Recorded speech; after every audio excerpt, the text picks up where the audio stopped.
Imagine this for a second. Your life gets completely turned upside down, not because you actually broke the law or did anything wrong, but because of a simple, really shocking mistake. Today, we're doing a deep dive into something pretty serious. It's about a common tool that law enforcement uses. It's meant to detect illegal substances, but sometimes, well, sometimes it goes terribly wrong.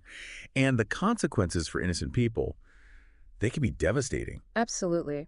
We've gathered quite a few sources that paint a really difficult picture for one particular mother, Rebecca Shaw. And looking at her story, which is incredibly stark, we can really pull out some critical insights about, well, how reliable the information we sometimes depend on actually is, and the real-world impact of these things called presumptive tests. Presumptive tests. Okay, can you just quickly unpack that term for us? What does presumptive actually mean here? Sure. So think of them as initial screening tools. They're designed to give a quick preliminary signal about a substance. Usually it involves some kind of chemical reaction, maybe a color change. That change suggests a certain drug might be present. But the key word, like you said, is presumptive. Yeah. It's not definite proof. And we know they're prone to false positives from totally harmless things. Right. Okay, false positives. Got it. So our mission today really is to unpack Rebecca's story.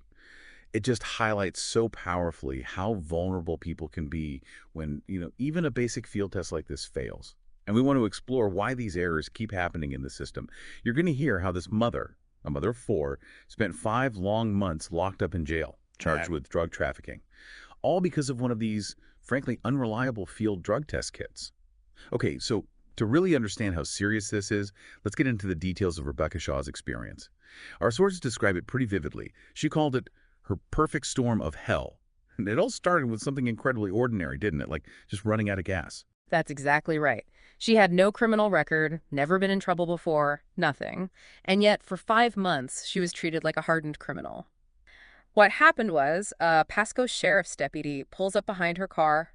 She's stuck, out of gas. But instead of just offering help, he asks if he can search her car.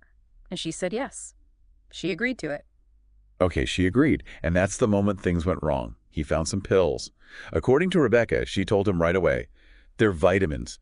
Just vitamins. But the deputy apparently wasn't convinced. He said something like, they don't look like vitamins to me. They look like oxycodone. And even though she kept insisting they were just vitamins, he pulls out one of these field drug test kits. They're the kind that police departments use all over the country. And I can only imagine her shock when that kit, it tested positive for oxycodone? Exactly. It showed positive. She pleaded with him, saying, those are vitamins, not prescription pills. But it didn't matter at that point. She said later, my heart just sank. She knew that's wrong. God, that's just devastating. So she was arrested right there. Arrested, booked into jail, and charged with drug trafficking. A serious felony. Trafficking. For vitamins. Based on that faulty field test, yes. And the bond was set at $5,000. She couldn't afford it. So she was just stuck in jail. She just sat there. She described it as just scary being in there, feeling like her whole life was over. Yeah. And think about her kids. They were devastated. She said she just cried constantly being away from them. 5 months. And adding insult to injury, wasn't there an issue with her legal representation too? Yeah, apparently even her public defender didn't seem to believe her story initially. It wasn't until her husband finally managed to scrape together the bail money. After 5 months in jail. After 5 months. And then even after getting out, she had to wait another 7 months. 7 more months. What for? For the official state crime lab results. The results that would finally confirm what she'd been saying all along. That the pills were just vitamins. That the pills were, in fact, vitamins. Wow. 7 months for that confirmation. That waiting time itself is, well, it seems incredibly long. What does that kind of delay tell us about the system, about the state lab? Well, it really points to a major bottleneck. These state labs are often just completely swamped. They have huge backlogs of cases to process. You get these agonizing waits for definitive results. And all that time, people like Rebecca, they're left in this horrible limbo, sometimes still incarcerated, like she was initially, all based on evidence that, as we're seeing, can be incredibly unreliable. So once those lab results finally did come back, positive for vitamins. Negative for drugs, positive for vitamins, yeah. Right. The case was dropped immediately. Immediately dropped. But think about the damage already done. 5 months jailed, 7 more waiting. And her description makes it clear, doesn't it? Sure. Once that field test showed positive, it felt like nothing else mattered. Not her clean record, not the simple fact she'd just run out of gas, not even her own desperate insistence that they were vitamins. It seems that way. The initial positive results set everything in motion. Okay, this leads us to a really critical point then. If these tests are known to be unreliable, why are they still used so widely? Why do police departments keep relying on these faulty kits? It's complex. Our sources suggest it often comes down to a trade-off. You've got speed and cost on one side and accuracy on the other. Field tests are very quick, they're cheap, and they give officers something right there at the scene, an immediate, even if potentially wrong, indication. Versus the lab tests. Versus the lab tests, which are much more resource intensive. They need specialized equipment, highly trained scientists, and as Rebecca's case shows, they can take months to get results back. So it's like expediency wins out over certainty for that initial arrest decision. Often, yes. For the legal standard of probable cause to make an arrest, a positive field test result is frequently considered sufficient. The definitive lab test comes later, if the case even gets that far.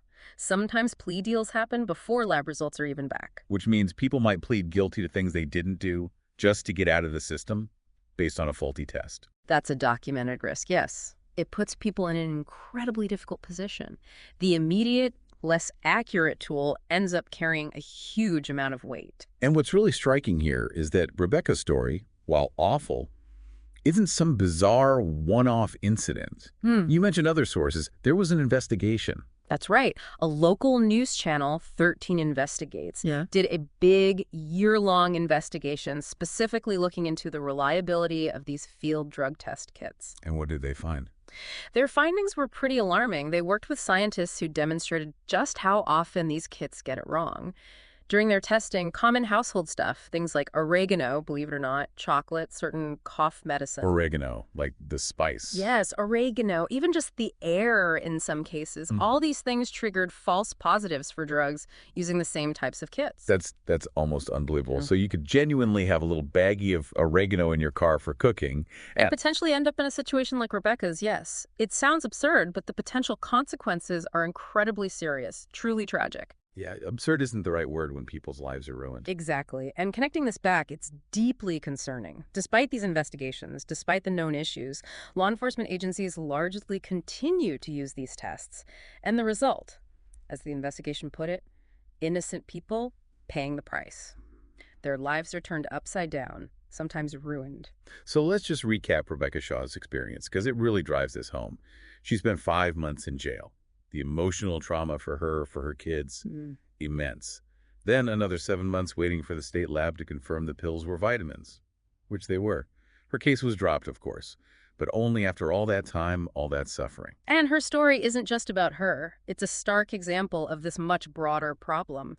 The investigation showing things like oregano, chocolate, even air, testing positive really highlights the scale of the unreliability we're talking about. And these faulty kits are still in widespread use.